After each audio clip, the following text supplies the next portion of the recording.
कपिल तत्व संख्याता भगवान्नात्ममायया जातः स्वयमयः साक्षात् आत्मा प्रज्ञप्तये नृणाम्। ध्यान दीजिए, भगवान भागीरथी के पावन तट पर ऋषि, महर्षि, राजर्षि, देवर्षि, ब्रह्म ऋषि सभी अपने अपने प्रिय शिष्यों, पुत्रों एवं पत्नियों के समेत भगवत कथामृत पान करने के लिए उपस्थित हैं। महामना परमहंस त्रिगुणातीत भगवान श्री सुखदेव जी राजा परीक्षित को बार बार सावधान करते हुए, राजन आज तीसरा दिन है, पता नहीं चला, आज तीसरा दिन है, 7वां दिन तुझे तक्षक नाग डसेगा,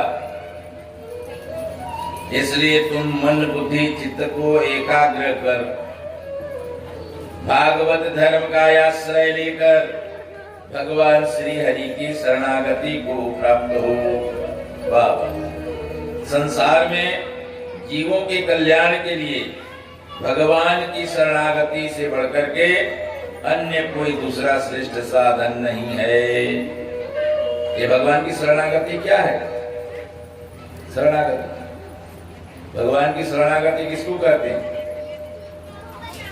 भगवान की शरणागति, ध्यान देना शब्दों पर, बहुत सरल अर्थ बता रहा हूं आपको। भगवान की शरणागति का मतलब है भगवान का हो जाना। भगवान की शरणागति का मतलब भगवान का, अरे भैया हम तो भगवान के हैं ही, लेकिन हम नहीं मानते हम भगवान के हैं करके। हम तो मानते हैं हम तो टेमर के हैं, हम तो मानते हैं हम तो फलाना के बेटा है, हम तो मानते हैं कि हम तो फलाना के बाप हैं, यही मानते हैं ना। इसी को खत्म करना है। और हम भगवान के हैं ऐसा विश्वास जिस दिन हो जाएगा, अरे यहाँ सब मुझसे कहते हैं, क्या सुंदर भजन, कितने बार गाए हैं, लेकिन यही तो समझना है इसी को हमको। यहाँ सब मुझसे कहते हैं तू मेरा है, तू मेरा है। यहाँ सब मुझसे कहते हैं तू मेरा है, तू मेरा है। मैं किसका हूँ प्रभु ये झगड़ा मिटा दोगे तो क्या होगा, मिटा दोगे तो क्या होगा। अजा मिल के तगन का जिसु, अजा मिल के तगन का जिसु, दया गंगा में तरते हैं, दया गंगा में तरते हैं। उसी में छोटा सा पापी मिला लोगे तो क्या होगा, मिला लो है। वो भक्त का भाव को देखो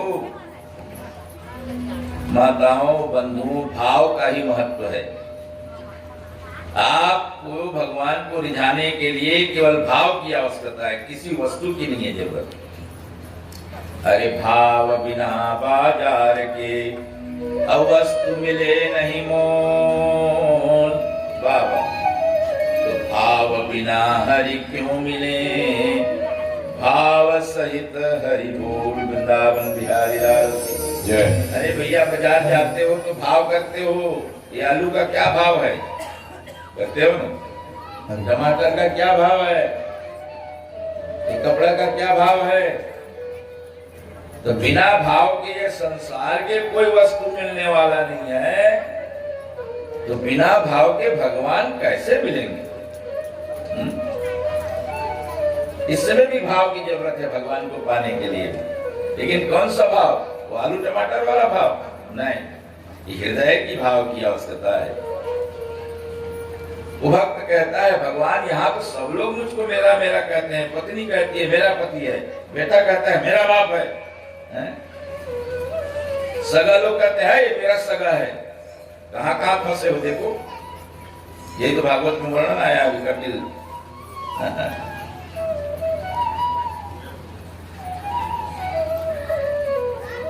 और गांव के लोग कहते हैं मेरे गांव का है, मैं किसका हूँ प्रभु ये झगड़ा मिटा दोगे तो क्या होगा, मिटा दोगे तो क्या होगा। अजामिल के तगणिकारिस, अजामिल की तगणिकारिस, दया गंगा में तरते हैं, दया गंगा में तरते हैं। उसी में छोटा सा पापी मिला दोगे तो क्या होगा, मिला दोगे तो क्या होगा। केवल एक भक्त के भाव है कि भगवान, यहाँ सब लोग मुझको मेरा मेरा कहते हैं कि तुम मेरे हो, गांव वाले कहते हैं हमारे गांव का है, मेरे गांव का है। मैं किसका हूँ प्रभु ये झगड़ा में, मैं तो सिर्फ तुम्हारा हूँ भगवान, और किसी का नहीं हूँ। ये झगड़ा मिटा दोगे तो क्या होगा। ऐसा भाव जिस दिन आ जाएगा जीवन में, तो समझ लेना कि भगवान के आप निकट पहुंच गए, भगवान की शरणागति मिल गई। हम तो अभी हजारों जगह बंधाए हुए हैं जी, और वो हजारों जगह का बंधन जब तक नहीं कटेगा तब तक परमात्मा हमको समझ में नहीं आएगा कि भगवान क्या है। आज सुखदेव जी कहते हैं राजा परीक्षित, कपिल तत्व संख्याता, कपिल देव जी माता देवहूति के सामने ये प्रश्न चल रहा है ना। भगवान कपिल देव गौतम ऋषि तपस्या करने जब चले गए, भगवान का एक अवतार कपिल अवतार भी है, तो परम सांख्य योग के विस्तार करने के लिए भगवान कपिल जी का जन्म हुआ। 9 बेटियां हुई और एक बेटा हुआ कपिल देव भगवान। जब पिताजी चले गए, कर्दम ऋषि जी चले गए, देवहूति के पति कर्दम ऋषि, तो देवहूति का मन दुखी हो गया पति के चले जाने पर, और दुखी होकर एक दिन भगवान प्रसन्न मुद्रा में कपिल देव पद्मासन में बैठे हुए हैं, और प्रसन्न मुद्रा में बैठे हुए थे। उसी समय माता देवहूति अपने पुत्र के सामने ज्ञान लेने को जा रही है। ध्यान देना, सुनो भागवत में, ज्ञान लेने के लिए यहाँ कोई रिश्ता नाता का कोई संबंध नहीं होता। ये बेटा है, ये बेटी है, ये बाप है, ये चाचा है। अरे भैया, कथा में सुखदेव जी जब सुना रहे थे गंगा के किनारे, तो स्वयं उनके पिता सुश्री व्यासदेव जी नीचे बैठ के कथा सुन रहे थे। बोलो भागवत भगवान की। ज्ञान में ज्ञान का कोई रिश्ता नहीं होता, ये रिश्ता संसारिक है। इसी को तो समझा रहे भागवत बार बार। माता देवहूति अपने बेटे के पास में गई, वाह वाह, और क्या प्रश्न करती है, भागवत में क्या लिखा है उसको सुनिए। निर्विघ्नानितराम भूमंस इंद्रियदर्शनात्, वाह, ये संभाव्यमानेन प्रपान्धान्तम तम प्रभु तस्य तम तमसोवं यस्य दुष्पारस्याद्यपारगम। माता देवहूति ने कहा कि कपिल देव जी, बाबा, आपके पिता के चले जाने पर मेरा मन बहुत दुखी हो गया। मुझे ऐसा लग रहा है कि मानो कई हजार बरस बीत गए उनको गए, और मेरा मन इतना दुखी है उनके चले जाने पर। तो ऐसा मुझे क्यों लग रहा है? एक साधारण प्रश्न है ना। उनके पति छोड़ के चले गए तपस्या करने, क्योंकि शर्त में शादी हुई थी उनकी। कर्दम ऋषि ने कहा भगवान की आज्ञा से, तो शादी कर लिया उन्होंने देवहूति के साथ। लेकिन कर्दम ऋषि ने कहा देखो एक शर्त में तुम्हारी हमारी शादी होगी देवहूति। बोले क्या? मैं एक बेटा के होते तक रहूंगा घर में, और जिस दिन बेटा हो गया उस दिन मैं घर छोड़ के तपस्या करने के लिए चला जाऊंगा। इसीलिए एक ही बेटा पैदा करने को हमारे शास्त्रों में निर्देश है, और उसी बेटा को धर्म पुत्र कहते हैं। प्रथम पुत्र जो होता है पहला बेटा, वो धर्म पुत्र है। बाकी जो होता है वो पाप पुत्र है। बोलो भक्त और भगवान की।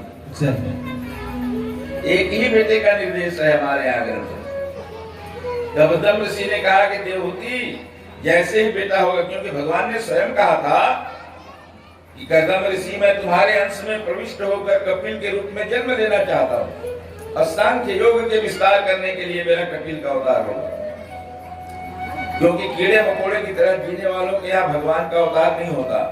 10,000 वर्ष उन्होंने सरस्वती नदी के किनारे तपस्या की है गौतम ऋषि जी ने, इसलिए भगवान कपिल देव जी आ जाए हैं।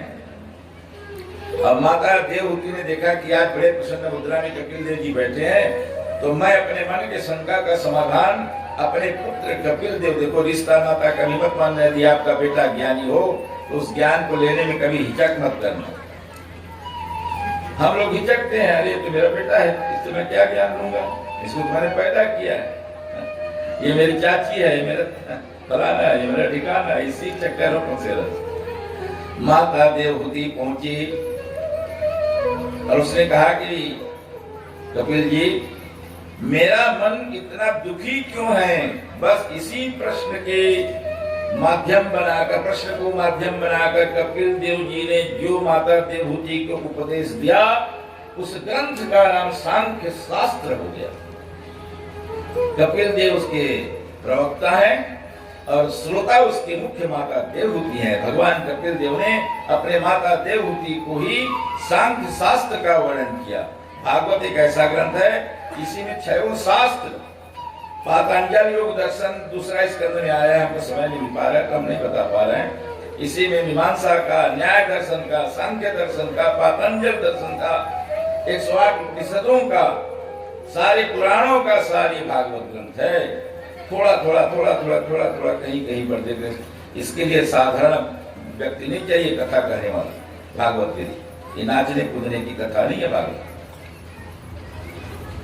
कपिल देव भगवान ने कहा कि माता देवहूति यही दुख का कारण, जो तुम ये सोच रहे हो कि मेरे पति देव चले गए, दुख का कारण पति नहीं है, ध्यान देना, दुख का कारण पति नहीं है, दुख का कारण पत्नी नहीं है, दुख का कारण बेटा नहीं है, दुख का कारण भाई नहीं है, दुख का कारण बाप नहीं है, दुख का कारण क्या है, जो मेरा जो शब्द है उसमें मेरा जुड़ा हुआ है कि मेरे पति देव चले गए, मेरा बेटा ऐसा हो गया, मेरा घर ऐसा हो गया, मेरा गांव ऐसा हो गया। तो दुख का कारण मेरा है, न गांव नहीं है, न बेटा नहीं है, न पत्नी नहीं है। तो मैं और मेरा इसी का सांख्य दर्शन में माता देवहूति को भगवान कपिल देव जी ने 13-14 अध्याय में वर्णन किया है। मैं उतना वर्णन तो नहीं कर पाऊंगा क्योंकि कथा आगे बढ़ानी है, लेकिन सार आपको बता रहा हूँ। उन्होंने वर्णन करते करते कहा कि ये जो प्रकृति और पुरुष, सार बता रहा हूँ, ये जीव जो है प्रकृति और पुरुष में बंधा हुआ है, मैं और मेरा में बंधा हुआ है। मैं और मोर तोड़ते माया, यही बस किन्हें जीव दिखाया। मैं और मेरे, मान लो कपड़ा आप पहने होंगे, आप कपड़ा पहने, कोई भी पहने, मैं भी पहना हूँ। अगर मेरा कपड़ा फट जाएगा या पड़ोसी का कपड़ा फट जाएगा तो आपको दुख नहीं होगा, होगा दुख? अगर मेरा कपड़ा फट जाएगा तो आपको क्या दुख होगा? अगर आपका कपड़ा फट गया तो आपका कपड़ा फट जाएगा तो दुख होगा ना? क्यों दुख होगा? क्योंकि इस शरीर से उसका अटैचमेंट है, इस शरीर से उसका अटैचमेंट है। माने मेरा कपड़ा है वो, अब ये फट गया तो मेरा थोड़ी होगा, तेरा है। तो जहां पर तय और तेरा है वहां पर कोई दुख नहीं है, और जहां पर मैं और मेरा है वहीं पर ही दुख है। और इसी को मोह कहते हैं। मोह के रस्सी में सारा जीव जगत बंधा हुआ है। अरे मोह निशा सब सोवनिहारा, देखिए सपन अनेक प्रकारा। मोह निशा सब सोवनिहारा, देखिए सपन अनेक प्रकारा।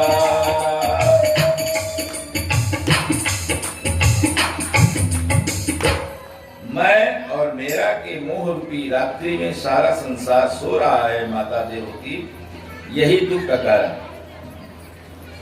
पति के कदम ऋषि के जाने पर कोई दुख नहीं है, लेकिन तुम ये जो समझ रही हो कि मेरे पति कदम ऋषि चले गए, ये दुख का कारण है। तो ये जो अटैचमेंट है ना, अटैचमेंट मैं और मेरा का शरीर के साथ, शरीर मन और बुद्धि ये तीनों का जहां जहां संबंध होगा वहां के बिगड़ने पर दुख होगा और वहां के बनने पर सुख होगा। सुख दुख का क्या अर्थ है? जहां जहां मन का संबंध है वहीं पर दुख और सुख होते हैं। इसलिए कपिल देव जी ने इतना सुंदर ज्ञान का वर्णन किया कि मैं किसको कहते हैं शरीर में। अब थोड़ा ध्यान दीजिएगा, मैं थोड़ा ज्ञान की गहराई में आपको ले जा रहा हूं। मैं और मेरा, आप अंदर अपने अंदर पूछिए कि मैं किसको कहते हैं? मैं, हम रोज कहते हैं मैं किसको कहते हैं? मैं आपको पूछूं ये क्या है तो आप क्या कहोगे? मेरा हाथ है। ये क्या है? तो मेरा सिर। ये तो मेरा सिर होगा, मेरा सिर है, अर्थात मैं नहीं है, ये मेरा है। ये क्या है? मेरा हाथ है, अर्थात ये भी मैं नहीं है। मैं और मेरा कर्तव्य बता रहा हूं। ये क्या है? मेरा पेट है। ये पेट तो ये मेरा है कि मैं है? पेट मेरा हो गया ना। पैर को पूछो ये क्या है तो आप कहोगे मेरा पैर है। तो भैया सिर से लेके यहाँ तक तो पूरा मेरा हो गया, तो मैं क्या है? तो भगवान कपिल देव ने कहा, माता देवहूति, इसी मैं को जिस दिन जीव जान जाता है उस दिन उसे कोई दुख नहीं होता। दुख का कारण केवल मैं और मेरा है। हमने मेरा को मैं मान लिया है और जो मैं है वो गायब हो गया है। वास्तविक में यह शरीर जो मेरा है उस मेरा को हमने मैं समझ लिया है कि मैं फलाना हूँ। अरे भैया, जब आप पैदा हुए तो बता दो किसका क्या नाम था? आपका कोई नाम था? किसी का भी कोई नाम हो तो बता दो। लेकिन आपको कहे कि आपका नाम फलाना नहीं है तो आप लड़ने लग जाओ, नहीं मेरा नाम फलाना है। जब आप पैदा हुए तो आपका कोई नाम नहीं था। एक दिन बाद, 8 दिन बाद, 1 महीना बाद, 2 महीना बाद जो कल्पित नाम रखा गया समाज में चलने चलाने के लिए, उस नाम को हमने इतना सच्चा मान लिया कि मैं ही श्यामलाल हूँ, मैं ही दिनेश हूँ, मैं ही महेश हूँ। अगर कोई नहीं है तुम महेश नहीं, लड़ने लग जाओ, यार तुम पागल हो, तुमको नहीं मालूम। जब ये झूठा नाम है जो नाम रखा गया है, जीव का कोई नाम नहीं है। सच्चे में आप एक आत्मा हो, शुद्ध स्वरूप आत्मा हो, और उस आत्मा का कोई नाम नहीं है। अब उसको हम तो भूल गए और जो झूठा नाम है उसमें फंस गए, और इस शरीर से जो संबंध रखा उसको मेरा मान गए। शरीर से जहां जहां संबंध है, पत्नी से संबंध है तो मेरा है, मेरी पत्नी है। बेटा से संबंध, मेरा बेटा है। जो जो वस्तु से संबंध होगा, चाहे वो कलम हो क्यों ना, ऐसा पेन क्यों ना है, मेरा पेन है। अरे कहीं लिखा है मेरा पेन है, लेकिन हम लड़ने लग जाएंगे, मेरा पेन है। तो ये जो मेरा और मैं ही दुख का कारण, मेरा ही दुख का कारण है माता देवहूति। मैं का ज्ञान नहीं होने पर जीव 24 घंटा ज्ञान में पड़ा हुआ है, अंधकार में पड़ा हुआ है। उठो, उत्तिष्ठ, जागृत, उठो, जागो, संतों के शरण में जाओ, तब ये मैं और मेरा का मोह दूर होगा। देखिए, रोज आप कहानी सुनते हो, लेकिन कहानी के पीछे एक उद्देश्य होता है। राजा के पलंग पे एक दासी रोज लगाया करती, कई बार सुने वहां, बहुत सुने। अब वो दासी लगाती थी राजा के पलंग, बिस्तर, गद्दा, उसके ऊपर चद्दर, स्प्रिंग वाला पलंग।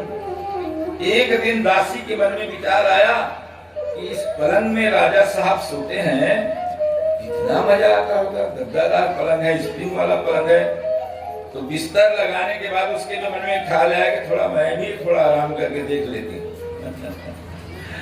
10-15 मिनट में तो राजा साहब भोजन करने जाएंगे, फिर आएंगे, तो 10-15 मिनट में मजा ले लेती हूँ, उसके बाद उड़ जाऊंगी राजा के आने के पहले। अब गद्दा बिस्तर को लगाई, दूर से दौड़ती हुई आई और पलंग में कूद गई। अब पलंग में कूदी तो पलंग तो स्प्रिंग वाला था। अब पलंग में फेंका ऊपर में नौकरानी, और जब पलंग में गिरी, झट से जब गिरी पलंग में, पट से नींद आ गई।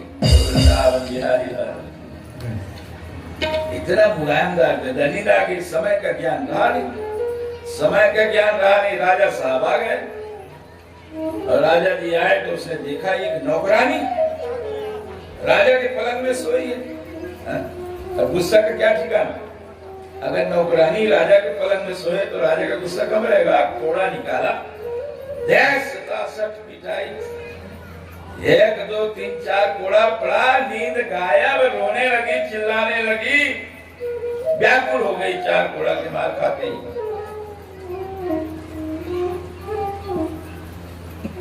5वां कोड़ा जब राजा उठाया तो नौकरानी को हंसी आ गई और ठहाका मार के जोर से हंसने लगी। नौकरानी जब हंसने लगी तो राजा का हाथ रुक गया। राजा ने कहा, ऐ दासी, तुम एक बात बताओ, 4 कोड़ा मैं मारा तो तुम रो रही थी, ये बात तो समझ में आ रहा है, लेकिन जब मैं मारने को 5वां कोड़ा तैयार हुआ तो तुम हंसने लगी, क्यों हंसी? मत पूछिए महाराज मैं क्यों हंस रही हूँ। राजा ने कहा, नहीं तुम्हें बताना होगा, बताओ तुम क्यों हंस रही हो। तब दासी ने कहा, अरे परवर दिगर मैं सो गई, बाबा, परवर दिगर मैं सो गई, भूल कर बड़ी,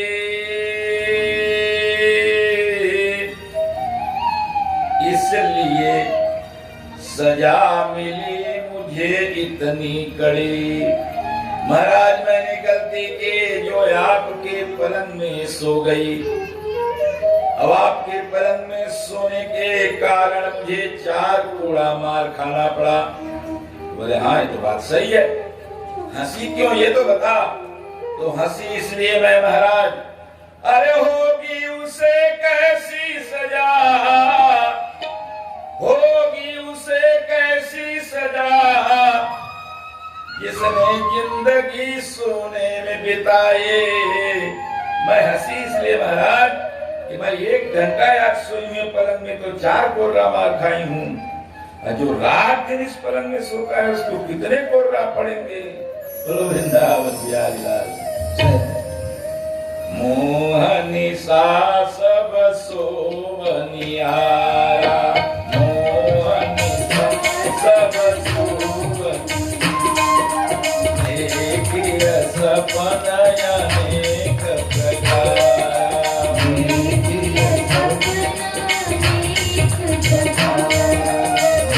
मोहनी सा सब सोवनियारा,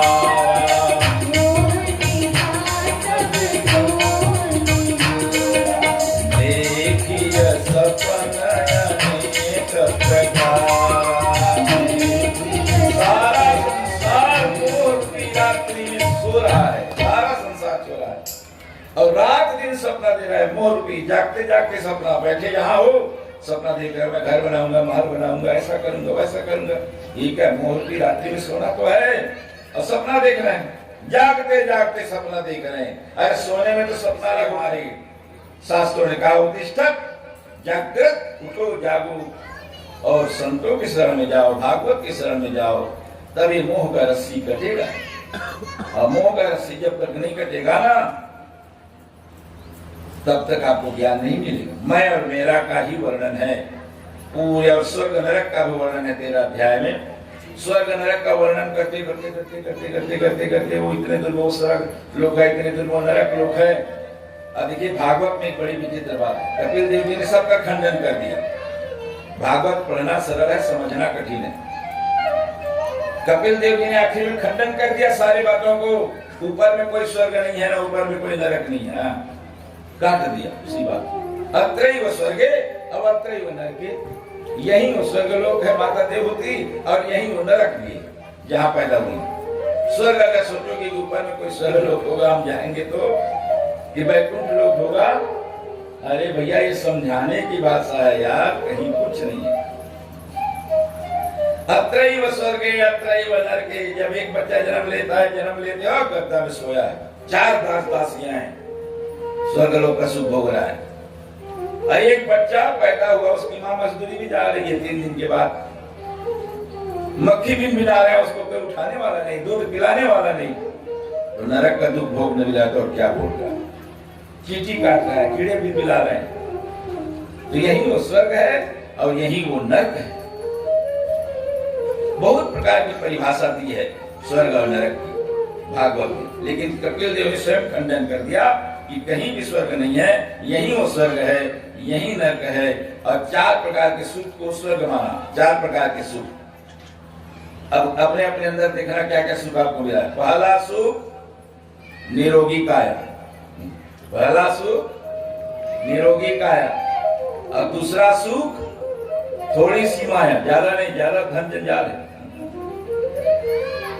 दूसरा सुख थोड़ी सी माया, अब तीसरा सुख पतिव्रता नारी, मन के अनुकूल पत्नी हो। पत्नी कैसा होना चाहिए?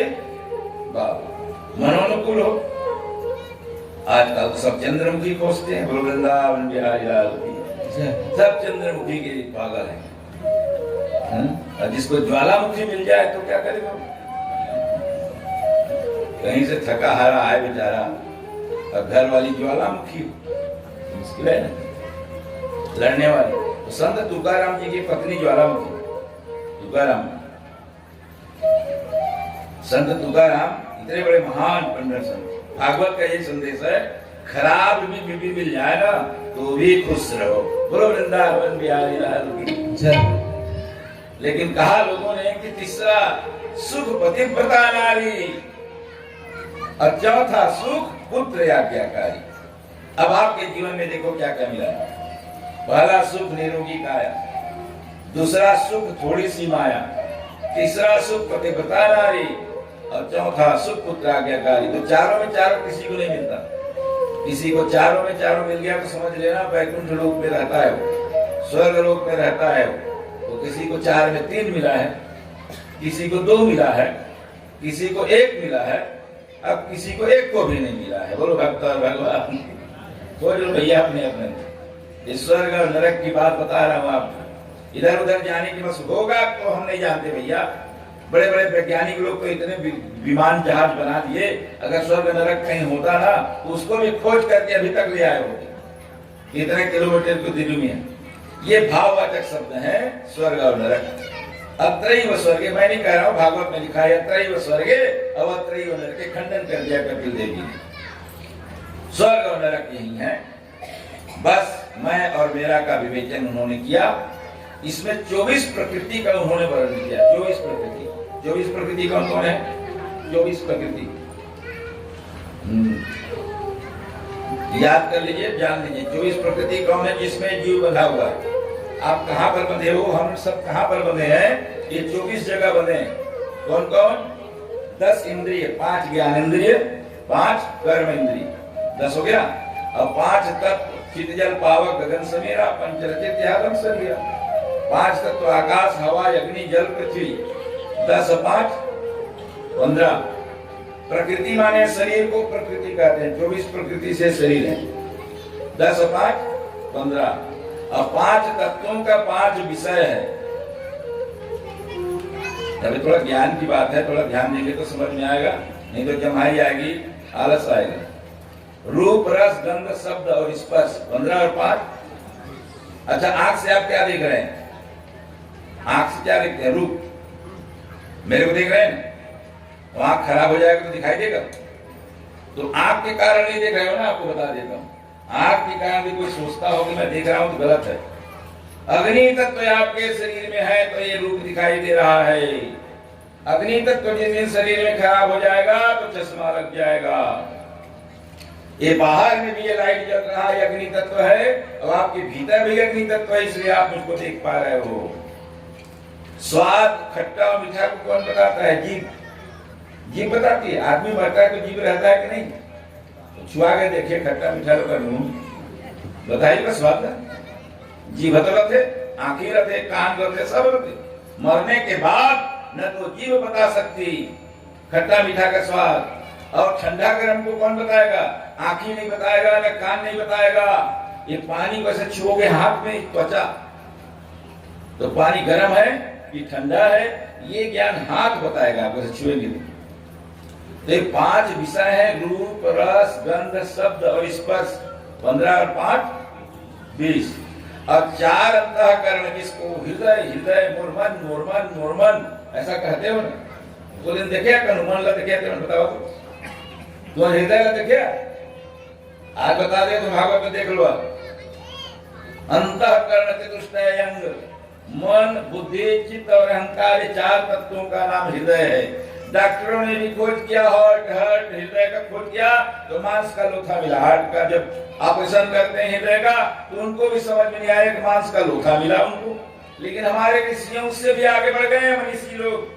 भागवत का व्यास देव जी, उन्होंने कहा मांस के लोथा का नाम हृदय नहीं है। जो 4 तत्व से मन के सूक्ष्म भाग को बुद्धि कहते हैं। समझ लो, ऐसा नहीं पाओगे, सुनने को कोई बताने वाला नहीं आएगा। मन के सूक्ष्म भाग को बुद्धि कहते हैं, अब बुद्धि के सूक्ष्म भाग को चित्त कहते हैं, और चित्त के ही सूक्ष्म भाग को अहंकार कहते हैं। जो अहम के कारण जो मैं का ज्ञान हो रहा है कि मैं शरीर हूं, ऐसा जो ज्ञान है वो चौथा तत्व मन, बुद्धि, चित्त और अहंकार के कारण है। तो 20 और 4 24। इसी 24 प्रकृति में ये जीव बंधा हुआ है। अब 25वां तत्व है आत्मा। वो आत्मा के बिना ये 24 तत्व का प्रकृति का कोई अस्तित्व नहीं है। माता देवहूति, ये 24 जो प्रकृति है शरीर में ही है, कोई बाहर नहीं है। आपके शरीर में ही बता रहा हूं मैं। 10 इंद्रिय, 5 ज्ञान इंद्रिय, एक बार दोहरा देता हूँ, 5 कर्म इंद्रिय और 5 तत्व आकाश, हवा, जल, अग्नि। शरीर में सब है। आकाश है, सुनाई दे रहा है। अग्नि है, देख रहे हो। खट्टा मीठा का अनुभव ये जल तत्व कराता है। जल तत्व के कारण जिस दिन पानी का शरीर में कमी हो जाएगा ना, आप कहने लगे मुंह में कुछ चीज मीठा देगा। क्या है वो? जल तत्व की कमी है। वायु तत्व के विकार में पैर हाथ पैर चलने नहीं लगता। हाथ पैर में दर्द है, वहां पर दर्द है। पानी ठंडा है कि गर्म है पता नहीं, कोई सुई क्यों ला दे रहा है तो भी पता नहीं है। तो वायु विकार के कारण है, वायु तत्व की कमी है। तो ये 5 तत्वों का ही 5 विषय 20 हो गया। और 4 अंतःकरण चतुष्टयं, ये 24 प्रकृति में ही जीव बना है। माता देवहूति, इसीलिए तुम्हें दुख हो रहा है कि मेरे पति चले गए, इसलिए तुम्हें जो प्रकृति में बंधे हो, 24 प्रकृति में मैं और मेरा के। उठो जागो और इसे काट डालो। यह दिव्य ज्ञान माता देवहूति को भगवान कपिल देव जी ने दिया। बोलो कृष्णचंद्र भगवान की।